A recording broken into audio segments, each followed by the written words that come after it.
তো আমরা আসলে সবাই ঈদ শপিং করতেছে না। তো আসলে আমরা ভাবতেছি কি যে সবাই যেহেতু আড়ং নিয়ে অনেক পড়ছে, আড়ংয়ে অনেক দাম, তমুক দাম, হ্যাঁ সুন্দর। তো আসলে আড়ং থেকে কি কেনা যায়, কি কেনা যায়, তো আসলে আড়ংয়ে তো অনেক কিছুই কেনার আছে। তো অনেক দাম, অনেক কিছু, তো আমরা গেলাম। আপনারা বিশ্বাস করেন আড়ং থেকে আমরা অনেক কিছুই কিনছি, কিন্তু হ্যাঁ আমরা আর কি বড় লোক হয়ে গেছি। অনেক কিছু, অনেক দামি দামি জিনিস, 65,000 টাকা দামের শাড়ি, আল্লাহ!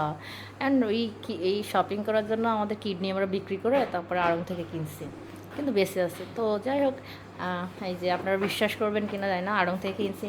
মিশা দাও তো, এই যে দেখেন, এটা হলো আড়ংয়ের ব্যাগ। এই যে মিমিশা কিনছে। কী কিনছি আমরা এর মধ্যে? শাড়ি, ড্রেস। তো যাই হোক, এটা হলো আমাদের আসছে ব্লগিংয়ের আর কি ঈদ শপিং আড়ং।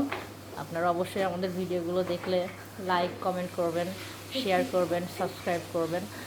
সো ঈদ যাত্রা সবার ভালো, সুস্থ থাকেন, সবাই ভালো থাকেন এবং বেশি করে শপিং করেন। জাস্ট আমরা মজা করলাম আর কি, যা কিডনি বিক্রি করা লাগবে না আর ওখান থেকে শপিং করাও লাগবে না, সাধ্যের মতো শপিং করবেন, এটাই হলো অনেক। সবাইকে আল্লাহ হাফেজ।